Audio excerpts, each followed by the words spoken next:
Saudara, 2 bulan ini, Januari dan Februari, gereja kita sedang membahas tentang Church on the Move. Gereja yang sedang bergerak karena dalam konteks musim tahun ini adalah Movement and Miracles. Gerakan dan mujizat. Nah Bapak Ibu Saudara, 3 minggu atau bulan yang lalu, setelah 3 minggu berturut-turut saya berbicara tentang People Movement. Bagaimana pergerakan orang-orang, lalu gerakan menabur dan gerakan dari kelompok kecil atau kelompok sel. Bagaimana gereja mula-mula punya pattern seperti itu. Dan kita sudah belajar mengenai hal itu. Dan minggu terakhir kemarin, Pastor Hendra menyampaikan bicara tentang upgrade, spiritual upgrade. Bagaimana saudara punya kerohanian perlu di-upgrade.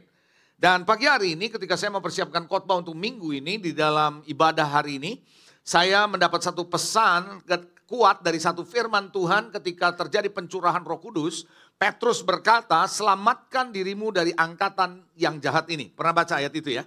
Saudara, angkatan bicara generasi. Saudara, Tuhan berkata kepada Rasul Petrus mengingatkan umat Tuhan yang baru saja menerima urapan atau Roh Kudus, mempersiapkan kepada kegerakan ke depan. Tuhan berkata engkau harus menyelamatkan dirimu dari angkatan yang jahat atau generasi yang jahat. Yang sebentar juga saya akan bahas. Dari situ saya mendapat satu pesan kuat bahwa in the movement of God, di dalam gerakan Tuhan, dibutuhkan orang-orang yang menyadari betul bahwa dia hidupnya berbeda dari orang dunia ini. Saya ulangi, Anda harus mengerti dalam kegerakan Tuhan, Tuhan mau ada orang-orang yang sadar bahwa hidupnya berbeda dari dunia ini. Bahwa Anda tidak sama dengan dunia ini. Bahwa Anda dikhususkan bagi Tuhan di dalam masa-masa gerakan ini. Makanya tema khotbah saya hari ini adalah set apart for God. Anda dikhususkan bagi Tuhan. Saudara, kalau Anda mendengar dikhususkan bagi Tuhan, konotasi Anda, persepsi Anda jangan berkata, oh ini artinya untuk pendeta. Tidak, ini bukan untuk full time, ini bukan untuk pendeta, tapi panggilan buat setiap orang percaya. Karena Anda diselamatkan oleh darah Yesus untuk saudara bisa punya kehidupan yang Tuhan bawa buat saudara. Betul gak gitu? Sehingga Anda menjalani kehidupan yang berbeda, nilai-nilai Anda berbeda, cara berpikir Anda berbeda, kultur Anda berbeda karena Anda sekarang ada di dalam kerajaan Allah. Karena Anda dan saya adalah warga kerajaan sorga. Walaupun secara fisik Anda tinggal di dunia ini, tapi Anda harus menyadari bahwa keberadaan saudara berasal dari sorga. Karena Anda dilahirkan baru di dalam dia. Betul gak gitu saudara? Sehingga dengan demikian sebenarnya waktu Anda dipanggil oleh Tuhan, namanya eklesia. Kalau Anda tahu eklesia adalah orang yang dipanggil dari gelap kepada terang. Untuk apa? Masuk dalam terang Tuhan lalu menjalani hidup di dalam terang Tuhan. Membuat Anda berbeda dari dunia ini. Itu sebabnya gereja disebut eklesia karena orang dipanggil dari kegelapan. Saudara dan saya diselamatkan oleh Tuhan, dipanggil dari dunia yang gelap ini untuk menjalani hidup yang berbeda dari dunia ini. Nah, kalau Anda sebagai orang Kristen hidupmu sama dengan orang dunia ini, cara pikirnya sama, cara hidupnya sama, reaksinya sama, ngomongannya sama, ya terus di mana Yesusnya? Terus di mana iman saudara? Saudara, kekristenan harus dilihat bahwa orang bisa melihat ada Kristus dalam hidup saudara, bahwa Anda berbeda dari yang lain. Halo? Yang nangkep boleh katakan amin. Sehingga Anda menjalani kehidupan yang tidak sama dengan orang lain. Kalau cara hidupmu sama dengan orang lain, maka orang berkata bahwa Anda ya sama dengan mereka. Makanya kenapa Anda dipanggil oleh Tuhan untuk menjalani kehidupan yang berbeda. Halo, amin saudara. Nah kalau Anda tetap sama saja nggak mungkin. Makanya kenapa saya sangat percaya in the movement of God, dalam gerakan Tuhan di tahun ini, Tuhan membutuhkan orang-orang yang punya hati sungguh-sungguh untuk Tuhan. Hati yang betul-betul teguh untuk Tuhan. Saudara, Anda mungkin berkata saya sungguh-sungguh kok sama Tuhan. Nanti kita akan lihat saudara, belum tentu kita sungguh-sungguh sama Tuhan. Karena kadang-kadang apa yang kita ngomong dengan apa yang kenyataan kita lakukan tidak sinkron. Kita bilang iya saya sungguh sama Tuhan, tapi realitasnya kita belum tentu menunjukkan kita sungguh-sungguh sama Tuhan. Betul atau tidak saudara? Oleh karena itu Bapak Ibu Saudara, mari kita buka sebagai ayat pembukaan dalam Yosua pasal 1 ayat 7 sampai ayat yang ke-8.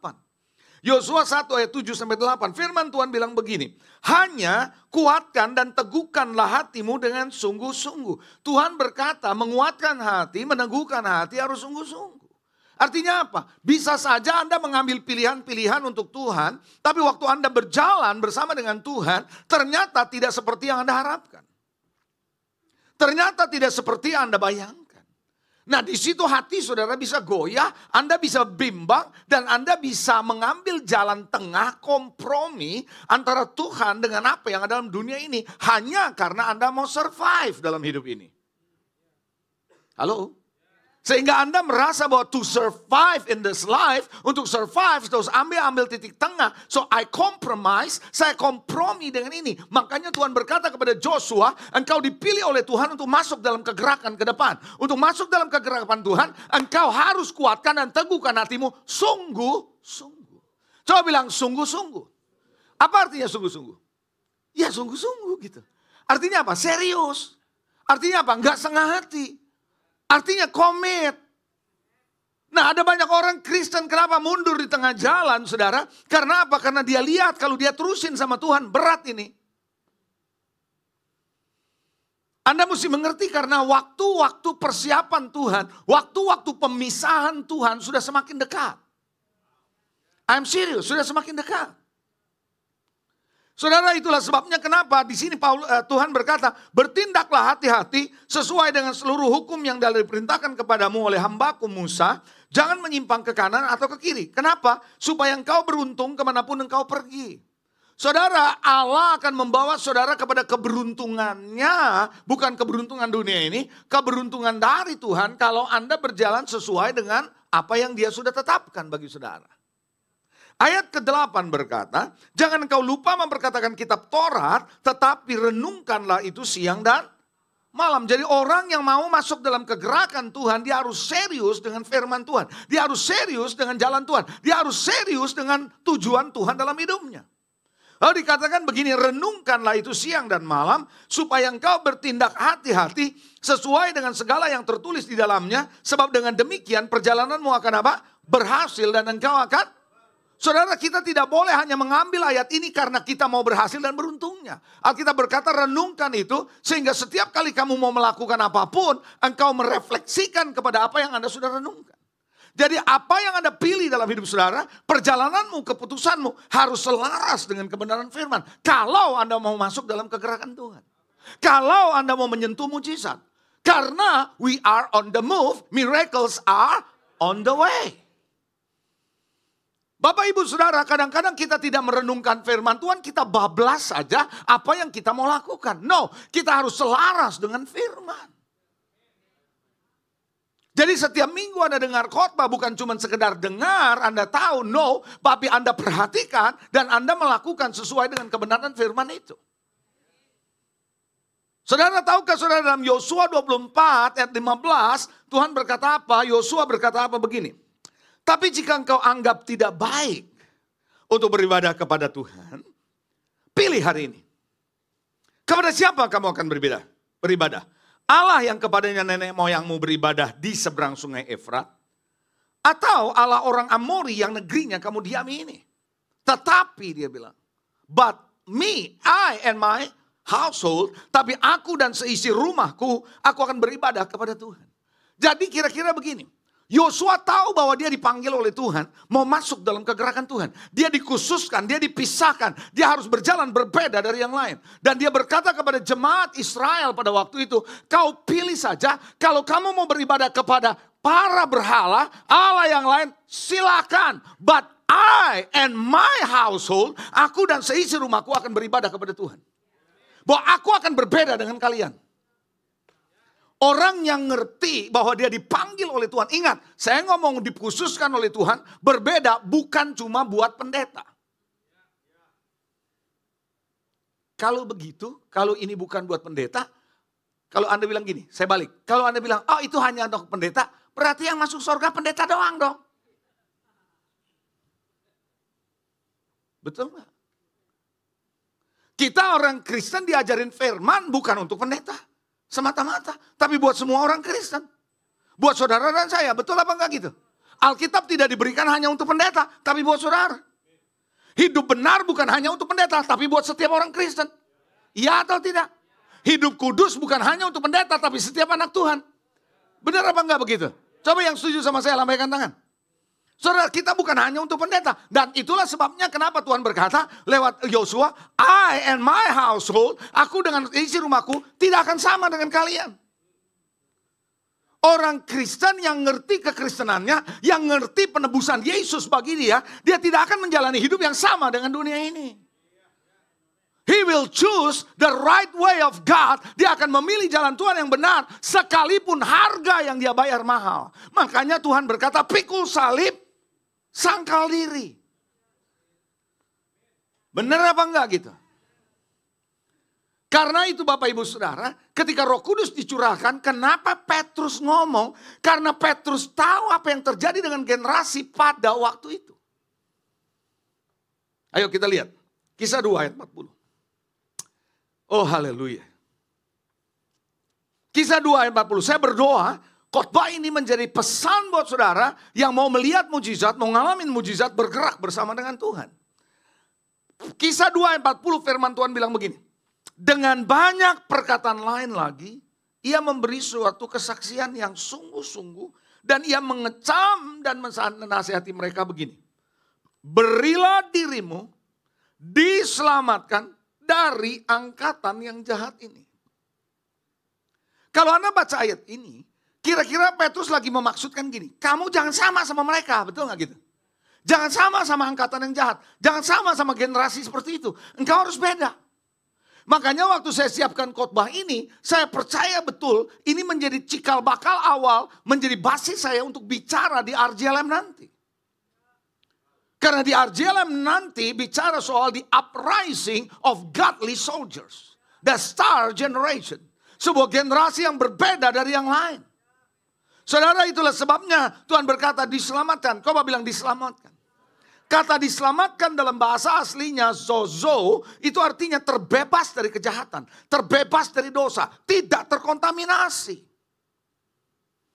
Atau bisa diartikan zozo ini atau diselamatkan ini memisahkan diri atau menyelamatkan diri dari hal yang bisa membuat mereka berdosa.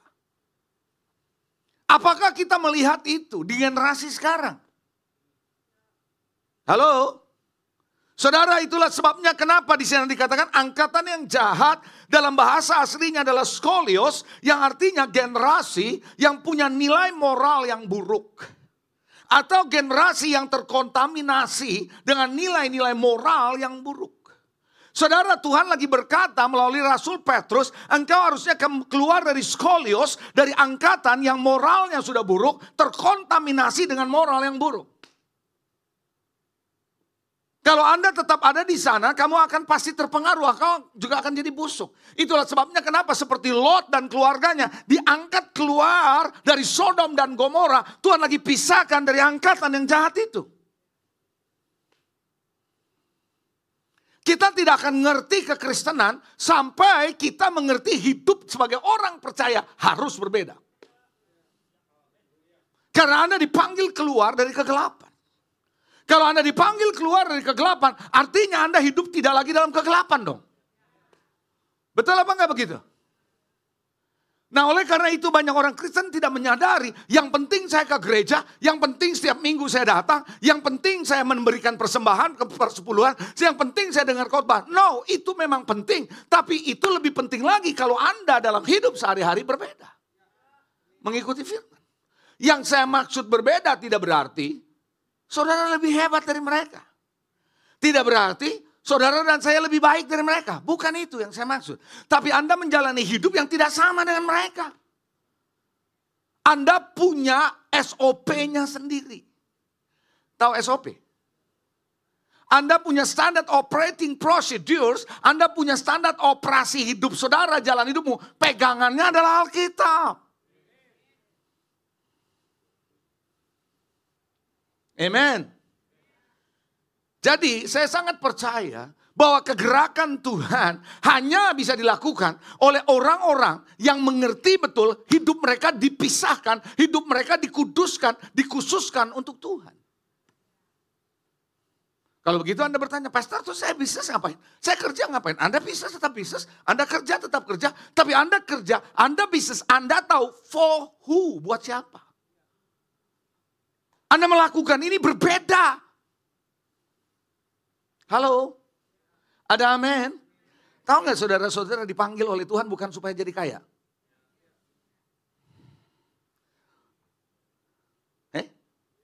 Benar. Tuhan tidak panggil saudara supaya saudara jadi kaya raya, bukan. Kaya raya itu adalah efeknya, side effect. Tapi Tuhan panggil saudara supaya saudara jadi anak-anaknya. Supaya saudara mewakili Tuhan di atas muka bumi ini.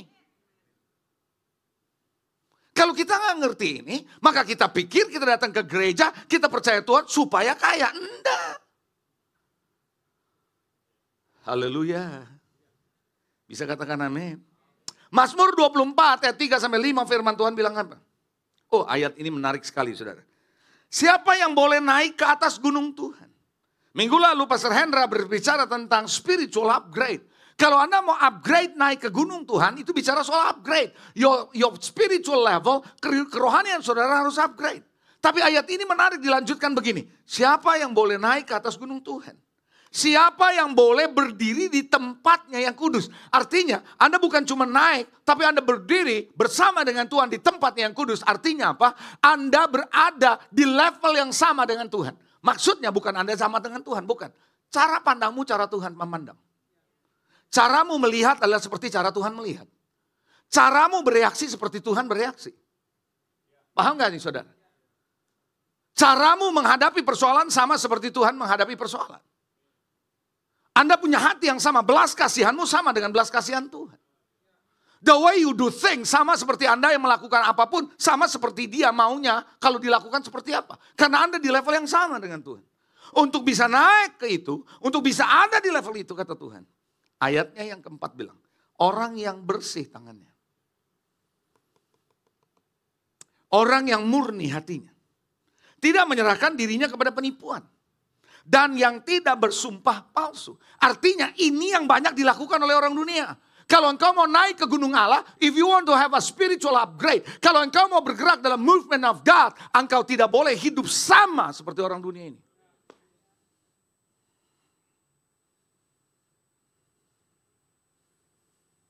Halo? Amin. Lalu ayat yang kelima, dialah yang akan menerima berkat dari Tuhan. Siapa? Yang naik ke gunung Allah akan terima berkat dari Tuhan. Dan dikatakan bahwa Allah menyelamatkan dia. Keadilan dari Allah yang menyelamatkan dia. Kalau Anda mau terima berkat, kalau Anda mau lihat keadilan Tuhan, so Anda harus upgrade. Dan caranya Anda upgrade, caranya Anda naik ke gunung Allah, caranya Anda bergerak bersama dengan Tuhan, tidak sama dengan dunia ini. Check yourself. Check yourself. Halo?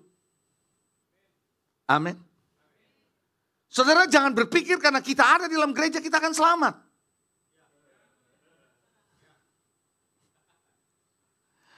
Jangan pikir karena saudara sudah melayani, saudara bisa selamat. Selamatkan dirimu dari angkatan yang jahat ini. Keselamatan saudara tidak ditentukan nanti, tidak ditentukan oleh Anda berapa banyaknya Anda melayani Tuhan. Bukankah ada ayatnya berkata, pada hari terakhir ada orang yang berkata, Tuhan, Tuhan, tidak akan masuk dalam kerajaan Allah. Kenapa? Mereka berkata, aku sudah usir setan. Bayangkan dia sudah masuk dalam pelayanan pelepasan.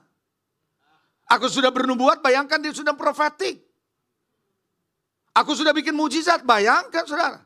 Sudah pelayanan. Tapi Tuhan bilang, I don't know you, aku tidak kenal kamu. Who are you? Why? Karena orang ini boleh melakukan mujizat, boleh dalam pelayanan, tapi cara hidupnya I don't know. Because my kids, my children, anakku nggak kayak gini.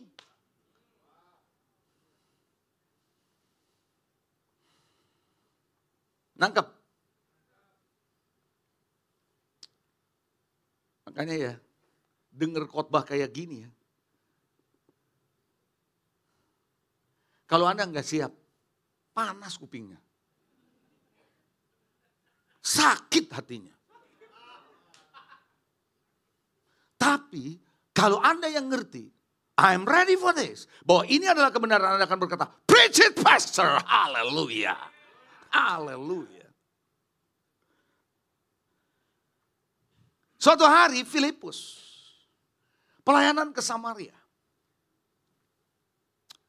Dan ini menarik saudara, kisah Filipus ini. Saya minta Jangan sampai Anda miss penjelasan saya ini. Penting banget.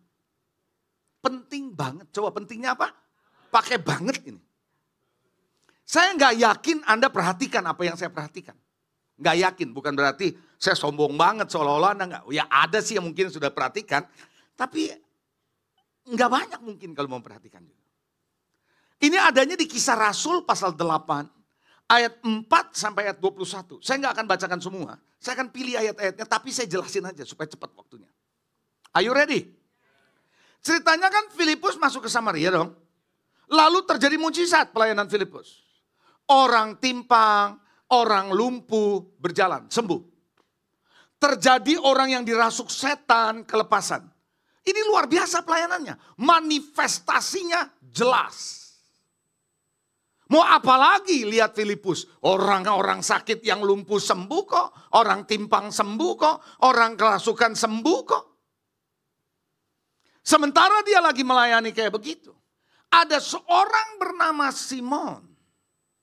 Simon the sorcerer atau tukang sihir.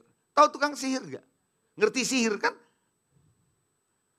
Kadang-kadang kita suka nyihir orang ya. Dengan PHP. Dia tukang sihir. Lalu dia lihat Filipus bikin mujizat, Filipus bikin pelepasan. Membuat dia kepengen percaya dan dia percaya. Dia bukan cuma percaya sama Filipus punya pengajaran. Dia dibaptis. Ada orang Kristen sudah percaya nggak mau dibaptis. Kapan dibaptis? Nanti-nanti saja. Kau kalah sama tukang sihir. Tukang sihir ini percaya. Coba bilang percaya. Jadi Simon percaya. Simon percaya. Lalu Simon dibaptis. Lalu ceritanya kita bilang bukan cuma dibaptis. Jalan sama-sama Filipus. Jadi dia companion pendeta. Pendamping hamba Tuhan. Ada kemungkinan dia yang pegangin tasnya. Kalau hari ini Acan tuh yang pegangin.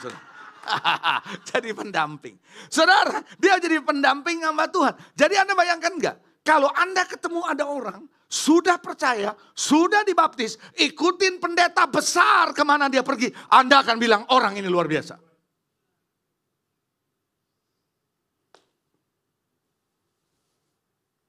Kita lihat. Ayatnya yang ke-13. Apa yang saya ceritakan tadi ada di ayat 13. Simon sendiri menjadi percaya, dibaptis senantiasa bersama-sama dengan Filipus. Dan takjub ketika ia melihat tanda-tanda dan mujizat dengan mujizat yang besar yang terjadi. Dan Anda harus tahu Simon ini dia dulunya sebelum Filipus datang namanya tukang sihir ya. Itu banyak menakjubkan orang. Dan bukan cuma menakjubkan, followernya banyak. Kalau sekarang Instagram mungkin udah millions followernya. Jadi pengikutnya banyak, bikin orang takjub. Lalu didengar di Samaria, di Yerusalem. Didengar oleh para rasul. Dengar baik-baik ya. Ikutin saya nih dalam penjelasan ini. Didengar oleh Petrus dan Yohanes. Di Samaria ada lawatan. Saya mau beritahu saudara. Kenapa pelayanan apostolik, kenapa pelayanan rasuli penting? Karena pelayanan rasuli bisa melihat, mendetek apakah sebuah movement ini benar atau enggak. Maka Yohanes dan Petrus datang ke sana. Ngapain? Tumpang tangan atas mereka karena mereka baru percaya belum terima Roh Kudus. Yuk kita baca ya. Ayat 15, 16, 17. Setibanya di situ, kedua rasul yaitu Petrus dan Yohanes berdoa supaya orang-orang Samaria itu beroleh Roh Kudus. Sebab Roh Kudus belum turun di atas orang pun di antara mereka. Karena mereka hanya dibaptis dalam nama Tuhan Yesus. Jadi ada kemungkinan orang sudah percaya dibaptis, but they belum terima the Holy Spirit sepenuhnya. Kemudian keduanya menumpangkan tangan di atas mereka. Perhatikan, lalu mereka menerima Roh Kudus. Saya berhenti di sini. Kalau Anda baca Alkitab dengan teliti, bagaimana orang bisa tahu kalau dia terima Roh Kudus? Tell me. Bagaimana saya waktu doain orang Anda bisa bilang, oh dia terima Roh Kudus. Dari mana Anda bisa tahu? Anda nggak bisa tahu karena Holy Spirit roh yang tidak kelihatan. Bagaimana Anda bisa tahu? Saya percaya waktu ditumpang tangan ada manifestasi fisik yang kelihatan. Dan saya percaya salah satu manifestasi fisiknya adalah speaking in tongues. Waktu didoakan terjadi, bahasa roh terjadi. Amin. Namanya Simon tukang sihir. Ngeliat ini, alam roh gue udah biasa mainnya juga. Cuman ini beda jalur. Gue jalur hitam nih jalur putih.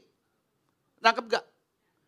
Nah karena pernah ada di jalur spiritual, sekarang aku ikut percaya sama Filipus. Aku mah udah biasa yang begini. Boleh dong minta. Kasih duit. Nawarin duit sama Petrus. Saya stop sebentar. Jangan pernah Anda pikir Anda bisa melayani Tuhan hanya karena duitmu.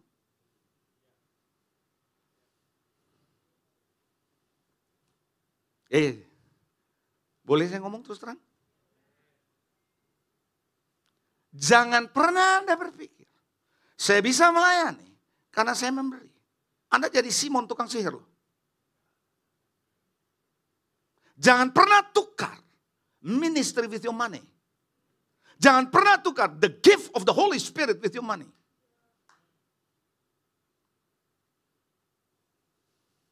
Amin.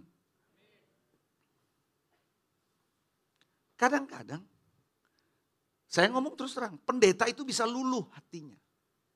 Ketika lihat ada jemaat atau orang kasih 2 miliar. Mau nggak mau dikasih pelayanan.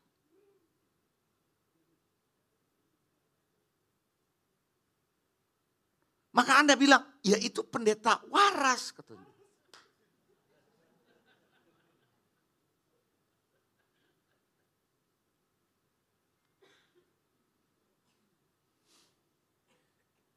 Saudara seorang hamba Tuhan di-challenge di situ. Ketika pelayanan ditukar sama duit, jadi Simon.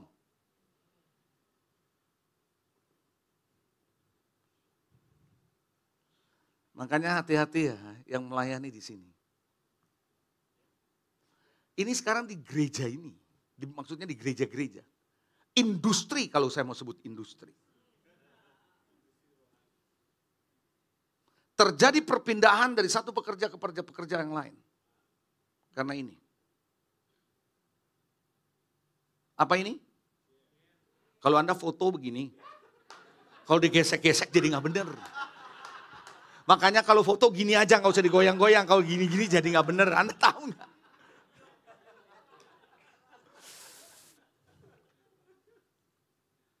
Di sana PK-nya segini, gue pindah.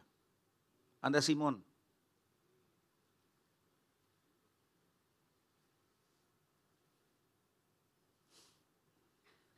Why? Karena pertempuran sekarang. Bagaimana merekrut orang kasih duit.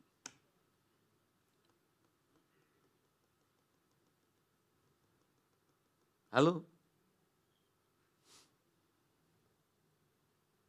Kita baca ayat 18. Perhatikan ini saya belum selesai nih bicara ini. Ayat 18, ketika Simon tukang sihir itu melihat pemberian Roh Kudus terjadi oleh karena rasul-rasul menumpangkan tangannya, ia nawarin duit. Nggak tahu berapa duit sih, tapi dia nawarin aja. Tuker. Tadi pagi saya nggak sempat ngomong, tapi tiba-tiba Tuhan ingetin saya, boleh saya ngomong? Jangan pernah ya di tempat ini, komitmenmu dibayar sama duit. Orang bisa komit di dalam sebuah pelayanan karena ada duitnya.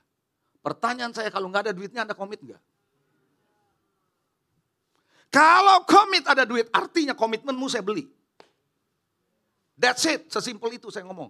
Anda boleh dengar saya ngomong kasar, tapi saya perlu ngomong apa adanya. Kalau Anda komit because of money, Anda punya komitmen saya beli. Tapi tanpa duit Anda komitmen. Itu yang dicari Tuhan. Yang setuju katakan amin.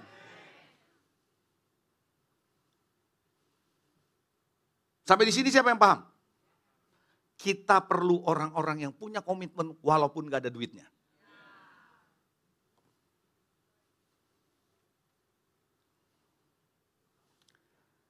Ayat 19. Lalu ngomong begini. Berikan juga kepadaku kuasa itu. Karena dia tahu dulu jadi tukang sihir, dia tahu powerfulnya apa. Supaya jika aku numpangkan tangan kata seseorang, boleh juga orang ini terima Roh Kudus. Lihat, Petrus ini tipikal orang yang gak bisa dianggap main-main. Dia ngomong gini, binasa kamu dengan uangmu. Udah. Untung saya gak kayak Petrus. Kalau saya kasih ngomong kayak Petrus, gereja ini udah lama kosong.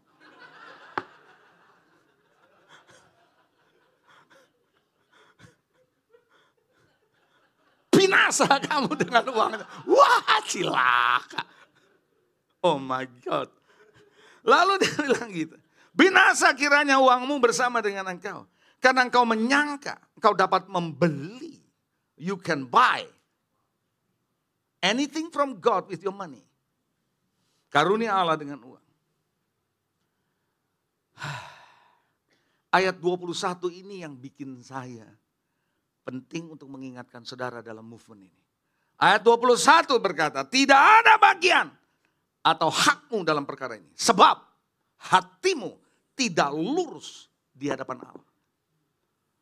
Filipus enggak detect itu. Apostle from Jerusalem, Petrus dan Yohanes bisa detect itu. Saya simplify begini. Simon percaya, coba bilang percaya. Dibaptis, coba bilang dibaptis. Terus ngikutin Filipus deket sama pendeta. Kalau Anda ketemu orang kayak gini, Anda nggak akan berpikir macam-macam, orang ini pasti hebat. Tapi ada kemungkinan, dengar baik-baik, besar kemungkinan orang bilang percaya, orang sudah dibaptis, ikut pelayanan, ikut pendeta besar, nggak bertobat.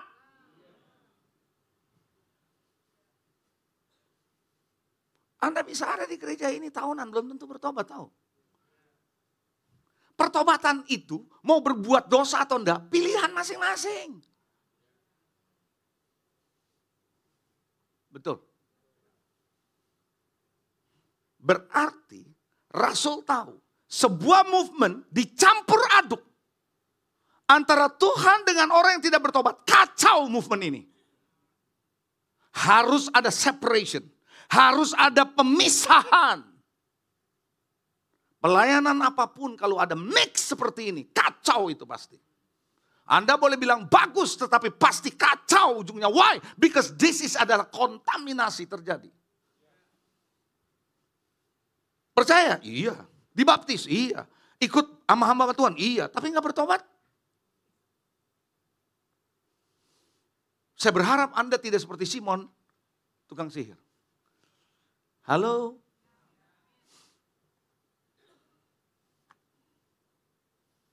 Kita perlu dipisahkan. Coba bilang, kamu perlu berbeda hidupnya.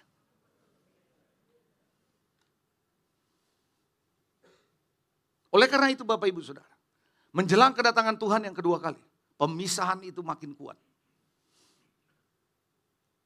Oke, tadi pagi saya sudah ngomong tapi saya ngomong lagi. Siapa yang dengar kemarin 2 hari yang lalu Anda syok dolar 8.000? Ada yang syok 8.000? Kemarin sore. Anda bilang itu hoax. Ya memang hoax. Tapi Anda tahu, tadi Narisa ada sih ya, yang dari China. Saudara tahu, di China tidak ada Google Map. No Google, di-ban, dilarang. Dia punya mapnya sendiri. Saya tanya sama Narisa tadi, betul begitu Pastor? Betul. Cuman ini perlu ada pengujian ya. Ya, pengujian lebih lanjut. Mau dengar apa yang saya ngomong? Di China, karena nggak ada Google Map, dia punya Google sendiri, dia punya map sendiri, dia bangun sendiri. Map dunia kalau Anda buka di China, informasi yang saya dapat, Israel tidak ada di dalam peta itu. Di China tidak ada peta itu. Yang ada bangsa-bangsa di sekitarnya. Iran, Irak, Palestina. Itu ada. Negara-negara bukan Israel yang Muslim itu ada di sana. Apa maksudnya? Saudara tahu China sedang mempersiapkan diri. Ini informasi yang saya dapat, saya baca analisanya. Menghadapi perang dagang dengan Donald Trump. Karena ada banyak ngalamin perang dagang dengan Donald Trump. Sehingga dia merasa market dia susah masuk di Amerika. Dia harus cari market yang lain. Market yang salah satu yang besar adalah kelompok muslim ini. Jadi dia mau dagang sebenarnya. Anda paham maksud saya? Dan dia mau mengubah stigma yang selama ini buruk terhadap Cina. Dia mau rubah. Analisanya begitu. Buat orang dunia analisanya cukup sampai di situ. Dagang tok. Lah saya pendeta, hamba Tuhan. Enggak analisanya sampai di situ doang. Anda baca di Alkitab. Akan ada perang Gog dan Magog. Akan ada perang besar Harmagedon. Yaitu perang antara bangsa-bangsa melawan Israel. Dan Anda pernah bacakah di Alkitab bahwa akan ada pasukan dari belahan timur jumlahnya besar akan masuk memerangi Israel. Siapa yang punya pasukan besar?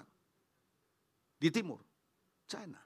China punya jalur sutra yang perjalanan keretanya sampai ke Timur Tengah hari ini. So kalau dia mau bergerak, dia bergerak bersama-sama, bergabung dengan negara-negara ini, perang sama Israel, terjadi Harmagedon. Kalau Anda sudah tahu seperti itu, peperangan terakhir sudah dekat, Yesus segera datang.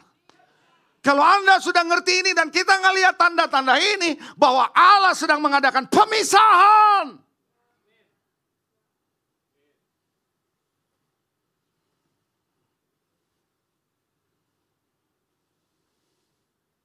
Saudara dikhususkan untuk itu.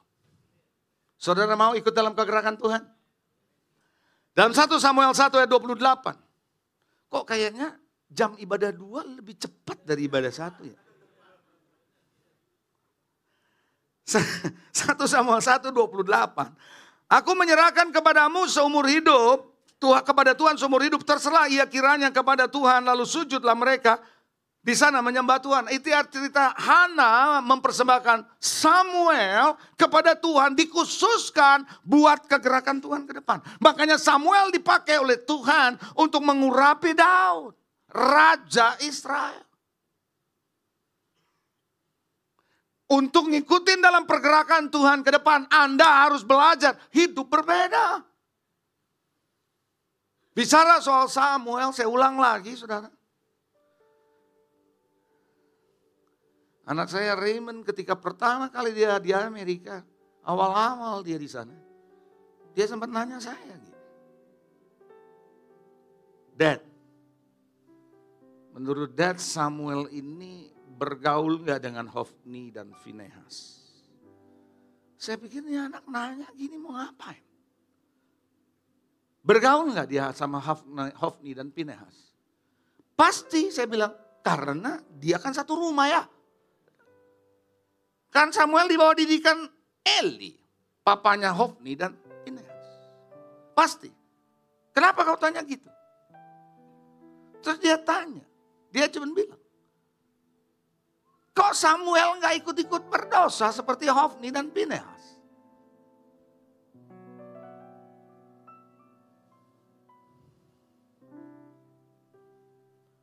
Orang yang sudah tahu bahwa hidupnya berbeda, tidak gampang terkontaminasi. Walaupun masih muda. The uprising of godly soldiers. Maka saya bilang, bisa juga kau lihat ke situ. Anak muda boleh bergaul sama orang-orang kayak gini tanpa terkontaminasi. Contact without contamination.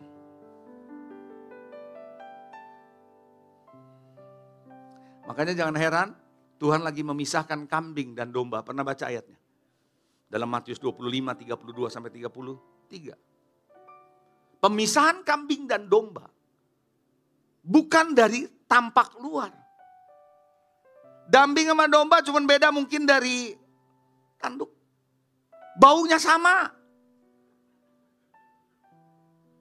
Caranya jalan mirip, betul. Yang beda DNA-nya. Tuhan tuh memisahkan tuh yang begitu. Cara hidupmu kayak apa? Makanya saudara kalau kita baca dalam Matius 25, 32, 33. Dia bilang, ia akan memisahkan mereka. Kambing dan domba. Kata memisahkan dalam bahasa aslinya adalah aporizo. Bicara soal aporizo artinya memberi batasan, dipisahkan untuk satu tujuan. Jadi saudara dikhususkan oleh Tuhan ada rambu-rambu. Ada tanda-tanda bahwa Anda gak bisa lewat di sini. Ada batasan. Dan yang menarik di Kisah Rasul 13 ayat kedua, ketika Roh Kudus berkata, khususkan Barnabas dan Saulus buat aku. Betul? Anda pernah baca ayat itu? Kata khususkan, bahasa aslinya sama, aporizo. Pisahkan mereka untuk satu tujuan. Aku memberi batasan buat orang ini berdua.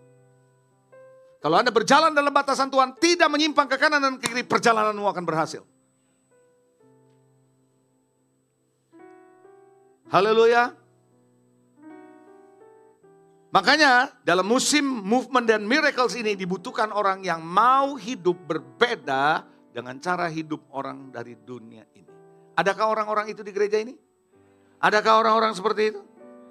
Makanya Mazmur 1 ayat 1 berkata, berbahagialah orang yang tidak berjalan menurut nasihat orang fasik. Orang fasik bisa kasih nasihat? Boleh-boleh saja, sah-sah saja dia kasih nasihat. Tapi apakah Anda ikutin atau enggak? Berbahagia yang tidak menjalan menurut nasihat orang fasik, yang tidak berdiri di jalan orang berdosa. Kalau ada orang berdosa, jalan ini jalan orang berdosa lagi lalu lalang, jangan berdiri di tengah-tengah. Atau di pinggir Anda pasti nyentuh lah. Dan tidak duduk di antara pencemooh. Karena kalau Anda duduk dengan pencemooh, Anda akan cemooh. Jangan heran kalau Anda duduk di antara orang-orang yang ngomongnya nyerempet-nyerempet, gak benar, porno, Anda akan pasti ikut-ikut bicara porno kok. Dan Anda ikut ketawa, Anda bilang gak apa-apa. Anda gak sama, Anda sama saja sama mereka.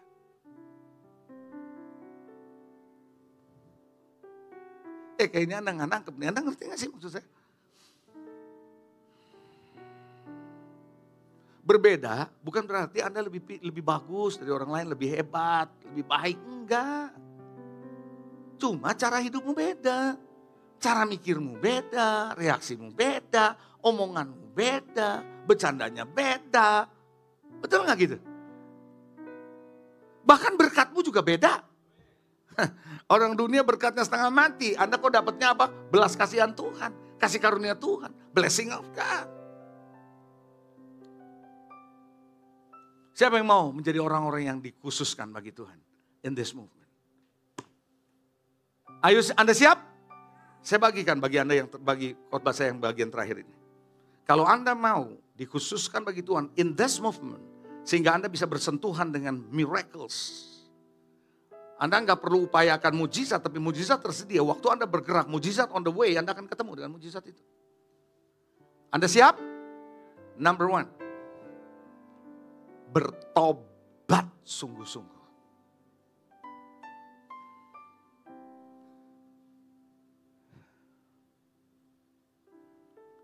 Jujur ngomong, gereja-gereja mulai gak terlalu banyak lagi menyuarakan pertobatan. Tapi lebih banyak menyuarakan keberhasilan. Menyuarakan bahwa God is good, berkenan sama Anda, baik, oke, tepok-tepok pundakmu. Saya gak bilang itu buruk toh. Tapi Anda perlu dengar suara pertobatan. Jangan sampai ada Simon di tengah-tengah gerakan Tuhan yang gak bertobat. Percaya sih, percaya. Dibaptis. Ikut pendeta. Ikut mission, trip. Hebat. Tapi gak bertobat. Makanya Rasul Petrus berkata, bertobatlah, Kisah 2:38, hendaklah masing-masing memberi dirimu dibaptis. Ada satu ayat yang saya suka, Efesus 4:28. Kita lihat ayat ini, saudara. Paulus menulis kepada Efesus, orang yang dulunya mencuri, kalau mencuri itu ngambil orang punya ya. Alasan orang mencuri ini jelas dibilang. Karena orang ini malas gak mau kerja. Dulu yang kamu mencuri, kata Paulus, Efesus 4 ayat 28, saya baca dulu, nanti saya jelasin. Orang yang mencuri, janganlah ia mencuri lagi. Tapi baiklah ia bekerja keras dan melakukan pekerjaan yang baik dengan tangannya sendiri. Supaya ia dapat membagikan sesuatu kepada orang yang Oke, lihat sini ya. Orang yang tadinya nyuri, ngambilin orang punya karena malas kerja. Kalau mau bertobat, berhenti dari apa yang kamu kerjakan. Jangan diterusin. Jangan dilakukan lagi. Berhenti, coba bilang berhenti. Coba bilang stop. Terus apa? Kerjakan yang memang seharusnya kamu kerjakan. Yang memang kamu perlu kerjakan, ya kerjakan. Dalam konteks ini kerjalah daripada kamu nyuri, kira-kira gitu. Setelah kamu kerja, setelah kamu dapat, sekarang tadinya kamu ngambil dari orang lain, tadinya minta gratis dari orang lain misalnya, sekarang kasih. Apa yang kamu dapat kasih. Artinya Paulus lagi ngajarin hidup transformasi. Tadinya ngambil dari orang lain, sekarang stop. Kerjakan yang benar, sekarang kasih ke orang lain. Nangkep gak? Pertobatan tuh begitu. Anda berbalik dari jalanmu yang salah kepada jalan yang benar. Itu bertobat. Bertobat itu berubah caramu berpikir. Metanoia. Itu bicara soal perubahan pikiran. Pertobatan cara pikirmu gak sama.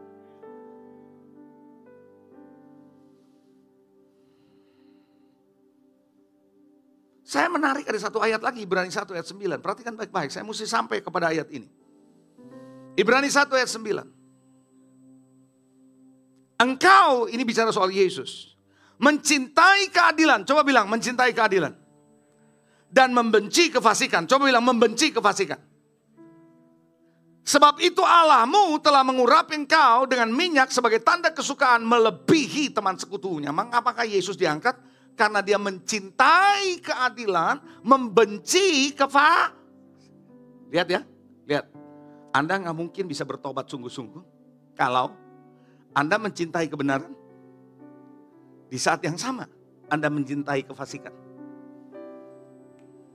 Dengar ya, Anda tidak mungkin bisa bertobat sungguh-sungguh kalau Anda mencintai kebenaran, tapi di saat yang sama, Anda juga mencintai kefasikan. Clubbing jalan. Cipoa jalan. Tahu cipoa? Nipu jalan. Judol jalan. Tahu judol? Vegas juga. Main kartu. Pakai duit jalan terus. Tapi cinta Tuhan. Hari Minggu. Haleluya. Praise the Lord. Puji Tuhan. Tapi di hari lain, Anda cinta kefasikan. Anda gak mungkin bertobat. Bertobat artinya, Anda mencintai kebenaran. Di saat yang bersama, Anda benci itu kefasikan. You will never be able. Anda tidak mungkin bisa bertobat.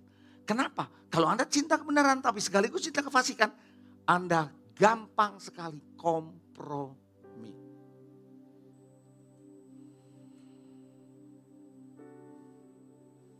Siapa yang ngerti?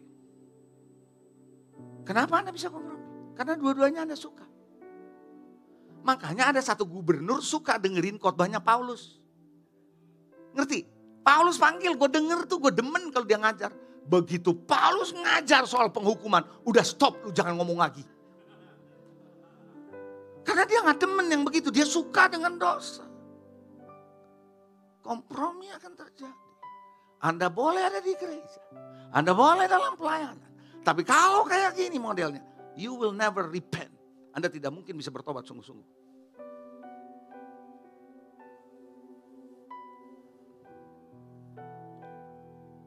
Itu yang terjadi dengan Simon tukang sihir. Set apart for God. Artinya bertobat. Coba sikut sebelah saudara. Bertobatlah. Coba bilang gitu.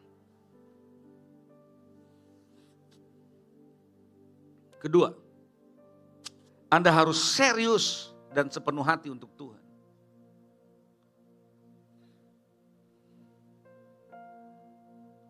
Menjelang kedatangan Tuhan Anda mesti sering-sering dengar khotbah yang kayak begini. Supaya Anda jangan bilang, oh masih lama, oh masih lama. Udah dekat ini Jo. Coba bilang sebelah saudara, Yesus so dekat ini, coba bilang gitu. Sudah dekat ini. Mengapa Paulus bilang hidup yang aku jalani bukan aku lagi? Tapi Kristus yang ada dalam aku. Hidup bagiku adalah Kristus, mati adalah. Artinya apa? Dia serius. Orang yang serius sama Tuhan, tandanya gampang kok, saya bisa lihat. Anda juga bisa lihat. Orang itu tertarik dengan hal-hal rohani. Ada orang kalau untuk hal-hal rohani, kemana-mana pikirannya. Tapi kalau hal tertentu, dia bisa fokus. Orang yang betul-betul serius sama Tuhan, tertarik sama hal rohani. Tertarik untuk kenal Tuhan lebih jauh. Tertarik sama firman Tuhan kok. Dan orang yang serius sama Tuhan, pasti disiplin kerohaniannya. Saudara, full time, pastors, volunteers. Dengar baik-baik. Masihkah Anda berdoa? Pribadi. Ingat ngomongan saya ini ya. Anda tidak pernah bisa memberikan apa yang tidak ada pada saudara. You will never be able to give whatever you don't have. Anda tidak bisa kasih sama orang apa yang Anda nggak ada. Betul?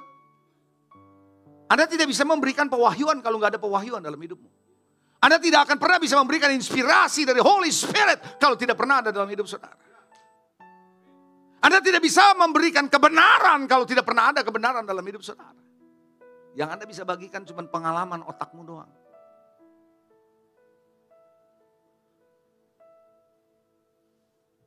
Seorang pendeta bilang, Anda tidak bisa melayani dari kekosonganmu. Pemain musik, WL singer, pembicara, pendoa, pelayan Tuhan, usher, multimedia. My question is, you still pray or not? Masih gak punya kedisiplinan baca Alkitab? Masih gak punya kedisiplinan merenungkan firman Tuhan? Kalau Anda bilang, saya serius sama Tuhan, mau dipakai Tuhan, Anda harus lakukan itu. Saya tahu kalau sehari 2 hari Anda miss, Tuhan tidak hukum saudara. Tapi kalau itu menjadi habitmu, lama-lama Anda bilang Tuhan juga pasti mengasihi saya kok. I know it. Tapi the problem is, you makin jauh dari Tuhan. Tuhan mengasihi you sampai kapanpun. Tapi you makin jauh dari Dia. Apakah kita serius sama Tuhan? Keseriusan kita terlihat kok dari kedisiplinan kita. Seberapa kita konsisten dalam berdoa. Seberapa kita setia dalam ibadah kita sama Tuhan. Masih berpuasa? Masih berpuasa? I don't know, ada yang jawab.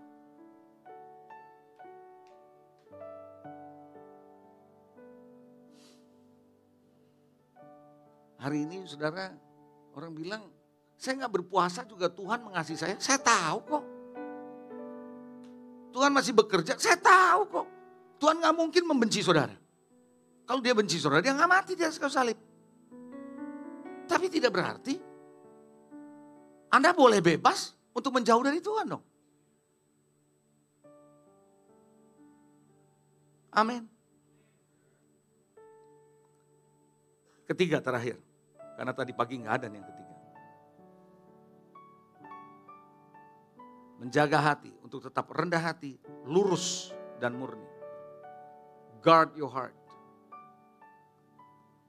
Mazmur 26 ayat 2 sampai 6 bilang begini. Ujilah aku ya Tuhan, cobai aku, selidiki batinku dan hatiku.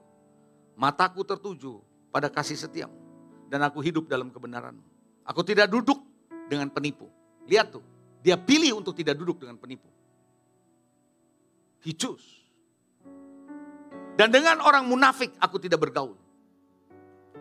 Wih, kayaknya orang ini sok suci banget ya. Bukan, tapi dia tahu ini bisa kontaminasi dalam hidupku. Lebih baik aku tidak pilih itu. Aku benci tuh kepada perkumpulan orang yang berbuat jahat. Dan dengan orang fasik aku tidak duduk. Aku membasuh tanganku, tanda tidak bersalah. Berjalan mengelilingi mezbah-Mu ya Tuhan.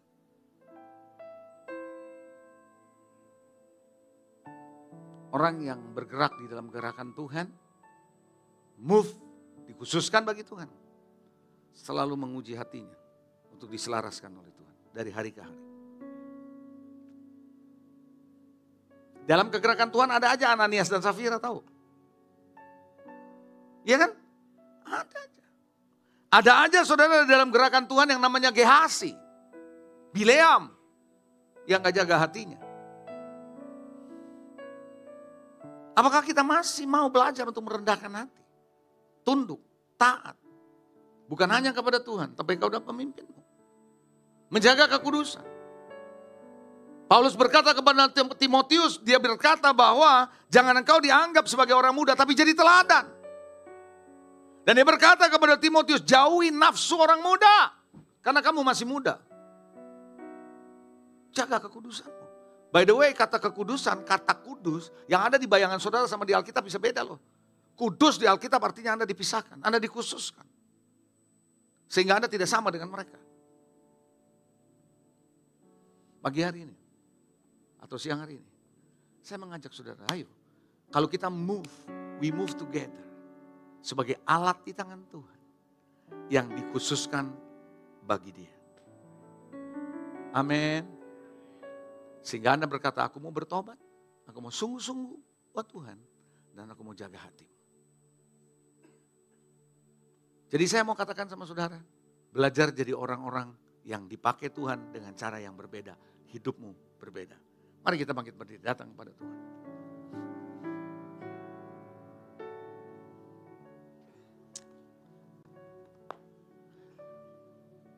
Kami datang kepadamu mengucap syukur, terima kasih. Kalau pagi hari ini kembali engkau mengingatkan kami dengan firman-Mu. Set apart for God. Aku percaya Roh Kudus. The time, waktunya sudah sangat dekat. Kami mau belajar. Untuk belajar menjadi seorang yang betul-betul bertobat. Sungguh-sungguh serius sama Tuhan. Menjaga hati kami. Sebelum saya tutup ibadah ini, saya mau berdoa buat saudara. Ada berapa banyak di antara saudara ketika engkau dengar khotbah ini dari awal sampai selesai. Engkau merasa itu ngomong sama saudara. It speaks to you. Menyadarkan saudara, mengingatkan saudara. Membuat saudara tahu bahwa Allah mau saudara hidup berbeda dari yang lain.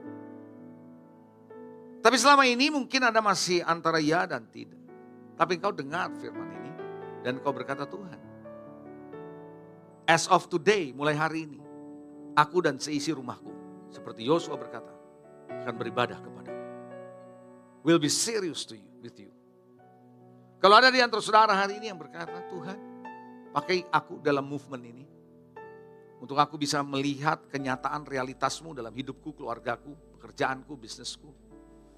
Dan aku boleh melihat bahwa aku memang dikhususkan berbeda dari yang lain di dalam dunia ini. Aku tidak sama dengan mereka. Aku berjalan dari kemenangan sampai kemenangan. Kalau ada di antara saudara hari ini yang berkata, Tuhan tolong aku. I make a decision. Aku hari ini mengambil ketetapan. Firman-Mu yang jelas menegur aku. Biar aku sungguh-sungguh bertobat. Aku sungguh-sungguh berubah mengikut Engkau. Kalau ada di antara saudara yang berkata, Tuhan ini aku, pakai aku mau. Anda boleh angkat tangan kananmu tinggi-tinggi, saya mau berdoa buat saudara. Dengan kerendahan hatimu engkau berkata, this is me. Apa adanya, Tuhan mengasihimu.